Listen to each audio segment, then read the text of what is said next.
अब आप भी सारे उपायों को कर करके थक चुके हो या मैनिफेस्टेशन टेक्निक्स को कर करके थक चुके हो।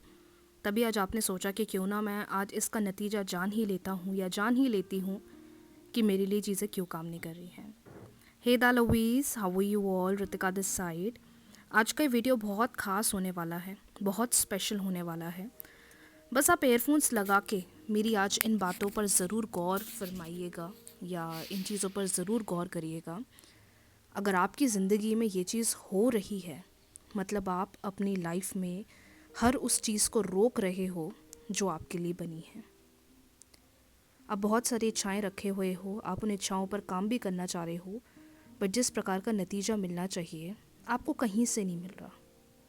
सारी पूजा पाठ कर ली है, सारे मंत्रों का जाप कर लिया है, इच्छाओं को लिख तक लिया है, लेकिन कहीं ना कहीं से ऐसा रुकावट महसूस हो रहा है कि लगता है कि चीज़ें नहीं हो रही हैं। आज आपके ही अंदर होने वाली इस चीज़ के बारे में मैं आपको बताने वाली हूँ, जो लॉ ऑफ अट्रैक्शन खुद कहता है, साइंस खुद कहता है कि अगर आपके साथ ये हो रहा है मतलब समझ जाइए कि आपकी लाइफ में चीज़ें रुकी हुई हैं और आपको अंतर नहीं मिल रहा है। आइज़ क्लोज कर कर मेरी कुछ बातों पर ज़रूर ध्यान दीजिएगा और इन चीज़ों पर ज़रूर फोकस करिएगा, क्योंकि अगर आज आप अपनी इस बात को, इस गलती को समझ गए तो नतीजे मिलने से या लॉ ऑफ अट्रैक्शन की मैनिफेस्टेशन के रिजल्ट्स मिलने से आपको कोई नहीं रोक सकता, कोई भी नहीं। हो सकता है कि कुछ लोग यहाँ रिलेशनशिप के फॉर्म में रुक रहे हैं, करियर के लिए रुकावट आ रही है, पैसों के चक्कर में परेशानी आ रही है, या कितनी भी कोशिश क्यों ना करे हेल्थ ही सपोर्ट नहीं कर रही है। इन सब का कंक्लूजन होता है आपकी एनर्जी। अगर आपकी ज़िंदगी में आपकी एनर्जी आपके लिए पॉजिटिवली काम नहीं कर रही है तो आपको कभी भी अच्छा नहीं लगेगा। अगर आपको फिज़िकली स्ट्रांग भी होना है ना, तो सुबह एक हिम्मत चाहिए कि उठकर काम करना है। अगर आपको मेंटली भी स्ट्रांग रहना है तो अंदर से एक आवाज़ बोलना चाहिए कि नहीं, सब कुछ मेरे लिए होगा। या अगर वो एक इमोशनल पेन, जो हम कितनी भी चीज़ें अच्छी क्यों ना करना चाहें लेकिन बीच बीच में रोना आ जाता है, उदासी आ जाती है, ये सब आपकी एनर्जी होती है। अब मैं आपको एक एक करके समझाऊंगी कि आपकी एनर्जी किस कारण की वजह से रुक रही है और आपको नतीजा नहीं मिल रहा है। लेकिन आप सबको एक प्रॉमिस है, ये जितनी सारी चीज़ें मैं आपको बता रही हूँ, मुझे कमेंट सेक्शन में ज़रूर बताना कि आपको किस चीज़ की वजह से ये परेशानी हो रही है, क्योंकि जब आप मुझे उस बारे में बताओगे तो मैं उससे बाहर निकालने के लिए आने वाले वीडियोस में आपकी पूरी मदद करूँगी और आपको इस सिचुएशन से बाहर निकालूँगी।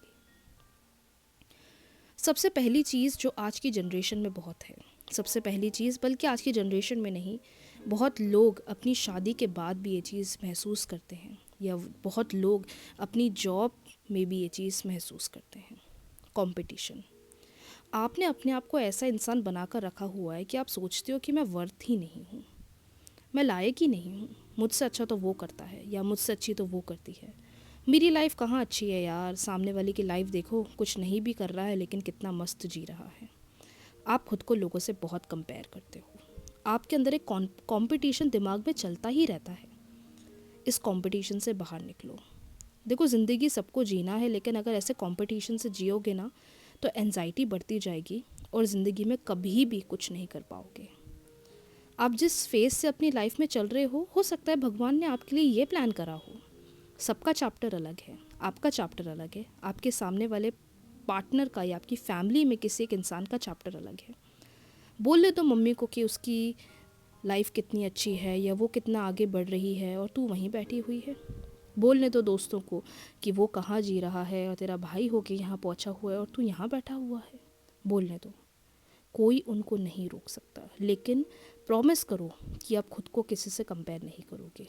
जब आप खुद को किसी से कंपेयर करते हो तो आपका सबकॉन्शियस माइंड में ये कंपैरिजन भर जाता है और आपका सबकॉन्शियस माइंड आपको उन नतीजों की तरफ नहीं लेकर जाता, क्योंकि आपके अंदर बनने लग जाता है गिल्ट, आपके अंदर बनने लग जाता है शेम कि यार मैं तो कुछ कर ही नहीं पा रहा हूँ, यार मैं तो कुछ कर ही नहीं पा रही हूँ, यार मुझे तो अंतर ही नहीं दिख रहे हैं, यार मुझे तो चीज़ों का बेनिफिट ही नहीं मिल रहा है। और उसी चक्कर में आप खुद की लाइफ में एक ऐसा लैक, एक ऐसी नेगेटिविटी मैनिफेस्ट करते हो जो खुद आपको एक ट्रॉमा के अंदर डाल देती है। तो प्रॉमिस करो कि खुद को कभी भी कंपेयर नहीं करोगे। मेरी लाइफ जैसी भी है भगवान ने लिखी है, डेस्टिनी ने ऑलरेडी प्लान कर रखी है, मुझे बस उस पर चलना है। जो हो रहा है वो सब लिखा हुआ है माय डियर, उसे कोई नहीं चेंज कर सकता। आज आपने जब इस वीडियो को देखा, जब आपने इस वीडियो पर क्लिक करा, तो भगवान का संकेत है कि वो आप तक कुछ बातें पहुंचाना चाह रहा है। इसलिए अगर आप खुद को कंपेयर कर रहे हो दूसरों से, ख़त्म कर दो। अगर कंपेयर नहीं कर रहे हो तो कंट्रोल कर रहे हो खुद को। या तो खुद के इमोशंस को कंट्रोल कर रहे हो, खुद की बातों को कंट्रोल करके अपने अंदर बैठा कर रखी हुई है, ये सोचकर कि सामने वाले को बुरा लग जाएगा या सामने वाले को ख़राब लग जाएगा। जितना खुद को कंट्रोल करोगे लाइफ को कभी जी नहीं पाओगे। चीज़ों के कंट्रोल में रहना बंद कर दो। हाँ, ऐसा भी कंट्रोल नहीं कि भाई हम हवा में उड़ रहे हैं, नहीं, हमें हमारी बाउंड्रीज़ सेट करके चलना है। बाउंड्रीज से याद आया, हमें हमारी प्रॉपर प्लानिंग बनाकर चलनी है। आने वाला अगला एक दिन क्या करना है, कैसे रहना है, आने वाले अगले 7 दिन क्या करना है, कैसे रहना है। जो इंसान ये करके रखता है वो इंसान की लाइफ में कभी भी नेगेटिविटी नहीं आती। कैसे नहीं आती? क्योंकि जो जितना बिजी रहता है वो अपनी लाइफ में उतना ज़्यादा खुश रहता है। जो फालतू में घूमता है या जो फालतू की बातें सोचता है, और वो सोचता भी कब है, जब वो बहुत फालतू होता है। इसलिए अपने आप को फालतू मत बनाओ। अपने पैशन पर वर्क करो, अपनी पढ़ाई पर वर्क करो, अपनी नौकरी पर वर्क करो, अपनी फैमिली पर वर्क करो, बट अपने आप को बिज़ी रखो। जितना फालतू घूमोगे या जितना बिना काम के घूमोगे ना, लोग सोचेंगे यार ये तो फालतू है। इसलिए किसी के दिमाग में अपनी पिक्चर ही मत आने दो और अपने आप को इतना व्यस्त कर लो कि आप खुद अपनी ज़िंदगी को अपने मुताबिक जीना शुरू कर दो। इसलिए अगर कंट्रोल बनाकर चल रहे हो तो इस चीज़ पर ध्यान दो। रोना आता है, मैं कंट्रोल कर लेता हूँ, अरे क्यों कर रहे हो, रो लो, सुकून मिलेगा।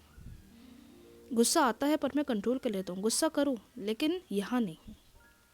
शांत कमरे में बैठकर भगवान से बातें करो, उनको अपनी बातें बताओ, उनको अपनी बातें सुनाओ।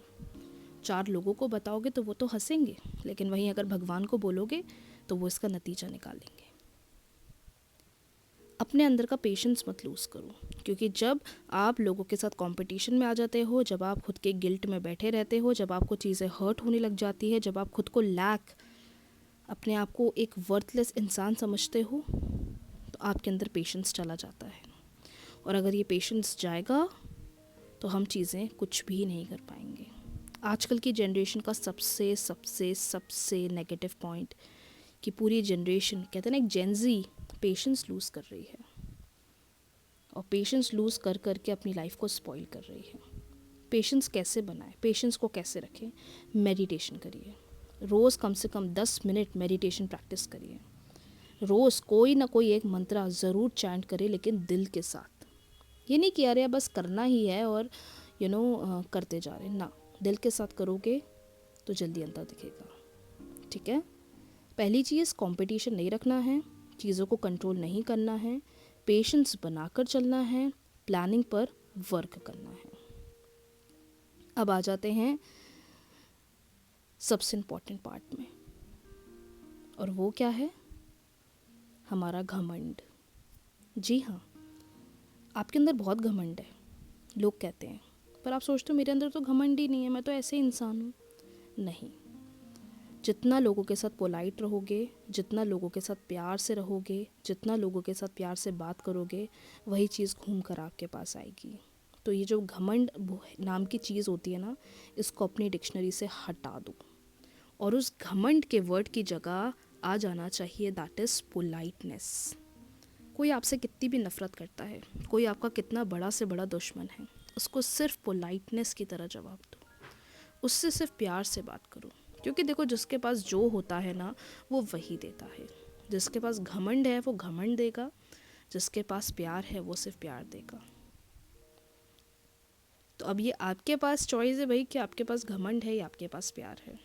और अगर सामने वाले को घमंड दोगे, कहीं और से घूम कर वो घमंड आपके पास आएगा। सामने वाले को प्यार दोगे तो वो प्यार कहाँ से लौट कर आएगा और पता भी नहीं चलेगा। पर मैम, हम तो लोगों के साथ बहुत प्यार से रहते हैं, बट लोग ही हमारे साथ गंदा बिहेव करते हैं, लोग ही हमें गलत बातें बोलते हैं, लोग ही हमें उकसाते हैं। ये चीज़ नहीं होना चाहिए, ये चीज़ नहीं होना चाहिए। इसलिए अपनी ज़िंदगी में हर चीज़ प्लान आउट करो।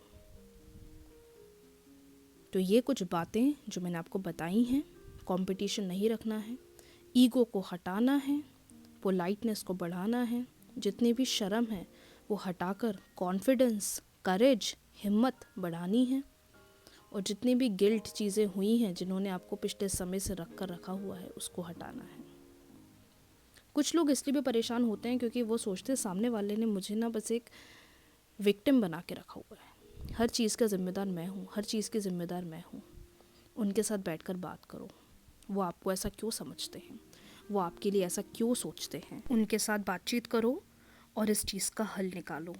वो नहीं बात करते आपके साथ, हमने बहुत कोशिश कर ली पर वो बात ही नहीं करते। हमने बहुत कोशिश कर ली उनको समझाने की पर वो हमारी सुनते ही नहीं हैं। तो उस इंसान का नाम लेकर रोज़ हो अपोनो प्रेयर करो, हीलिंग प्रेयर करो। आपको ऑलरेडी मेरे यूट्यूब चैनल पर मिल जाएगी। अब आ जाते हैं लास्ट टॉपिक पर, जहाँ पर आप स्टक हो, और वो है आपकी सेक्सुअल लाइफ। या तो आप सेक्सुअली बहुत एडिक्टेड हो, या तो आप बहुत ज़्यादा पॉर्न देखते हो, या तो आपके अंदर एक पैशन भरा हुआ है जिस पर आपको बहुत काम करना है। जितने भी जेंजी हैं जो पॉर्न देखते हैं, अवॉइड करिए और उस चीज़ से अपना मन हटाइए। जी हाँ, ये बहुत इंपॉर्टेंट टॉपिक है जिस पर लोग बात नहीं करते, बट मैं तो बात करूँगी क्योंकि ये बच्चों का जानना, आजकल की जेंजी का जानना बहुत ज़रूरी है। आई नो आपका मन नहीं होता, बट कहीं ना कहीं आप उस तरफ अट्रैक्टेड होते हो। अपना फोकस साइड करो, अपना फोकस हटाओ, कहीं और चीज़ पर फोकस करने की कोशिश करो। मात्र 21 डेज़ लगेंगे आपको ये चैलेंज लेने में, और ये जो आप पॉर्न देखते हैं या इन सेक्सुअल एक्टिविटीज़ में इंडल्ज होते हैं, यहाँ से बाहर हटिए, क्योंकि इससे आप अपना माइंड बहुत ज़्यादा नेगेटिव करते हैं। और ये जितने पॉइंट्स मैंने आपको बताए हैं ना, ये कहीं ना कहीं आपकी लाइफ में है, जिसकी वजह से आप अपनी लाइफ की एनर्जी को ब्लॉक कर देते हो। कंपटीशन रखते हो, फ्रस्ट्रेशन भरी रहती है, चीज़ों को कंट्रोल करते हो, चीज़ें बढ़ती जाती हैं, पेशेंस नहीं हो पाता, चीज़ों में नेगेटिव बनते जाते हो और अपोजिट होने लग जाता है। ईगो बनता जाता है तो सामने वाला पर्सन कम्युनिकेट नहीं कर पाता, हम चीज़ों को अच्छे से बता नहीं पाते। अंदर ही अंदर गिल्ट भरी हुई है, हम अपनी प्रेजेंट लाइफ को जी नहीं पाते। अंदर ही अंदर शेम भरा हुआ है जिससे हम अपनी प्रेजेंट लाइफ को हार्म कर रहे हैं। अंदर अंदर इतना ज़्यादा पेन भर गया है लाइफ में, इतनी ज़्यादा नेगेटिविटी भर गई है, इतना ज़्यादा दुख हो गया है कि हमारा कुछ करने का ही मन नहीं होता। ये ओवरऑल आपकी आने वाली ब्लेसिंग्स को रोक रहा है। इसलिए कहते हैं सेल्फ लव करो। ये सारे पॉइंट्स जो मैंने आपको आज बताए हैं, जब आप इस पर वर्क करना स्टार्ट करोगे, क्या करें इस पर वर्क करने के लिए? सेल्फ लव करिए। सेल्फ लव करना चाहते हैं तो खुद पर ध्यान दीजिए। खुद को बिज़ी रखना, मैं तो कह रही हूँ, लाइफ का सबसे बड़ा गोल होना चाहिए। जितना आप खुद को अब बिज़ी भी प्रोडक्टिव चीज़ों में, पैशन में, हार्ड वर्क में, तो वो चीज़ आपको एक अच्छा रिजल्ट देगी। तो अगर आप मेरी बताई हुई इन किन्हीं चीज़ों पर स्टक हैं, रुके हुए हैं, तो उस पर ध्यान दें, उस पर काम करें।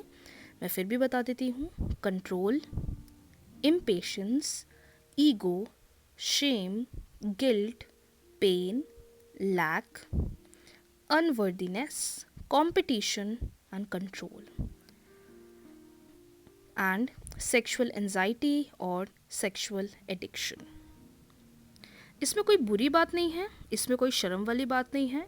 हर एक दूसरा इंसान आजकल इन सिचुएशन की वजह से परेशान है, लेकिन अब हमें इससे बाहर निकलना है, लॉ ऑफ अट्रैक्शन का मास्टर बनना है। और अगर इन कारणवश हम हमारी एनर्जी को ब्लॉक कर रहे हैं, हम अपने आप को खुश नहीं रख रहे हैं, क्योंकि यही कुछ रीज़न होते हैं इंसान अपने आप को खुश नहीं रख पाता है। तो अगर आप भी इसमें इंडल्ज हैं, आप भी इससे बाहर निकलना चाहते हैं, तो जो बातें मैंने आपको बताई हैं, जो रेमेडी, आप जब मुझे कमेंट सेक्शन में बताओगे कि मेरे साथ ये हो रहा है, मेरे साथ ये हो रहा है, तो मैं आपको इस पर एक सेल्फ रेमेडी प्रोवाइड करूँगी जो आपको हीलिंग और जो आपको ग्रोथ दिलवाएगा।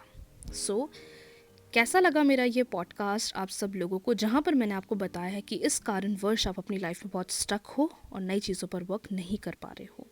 तो खुद पर ध्यान दें, खुद पर ध्यान दें, खुद पर ध्यान दें, खुद पर फोकस करें। ये ना सोचें सामने वाले की ज़िंदगी में क्या चल रहा है, क्या हो रहा है। जितना खुद पर ध्यान दोगे, मिराकल्स खुद दिखना शुरू होने लग जाएंगे। राधे राधे।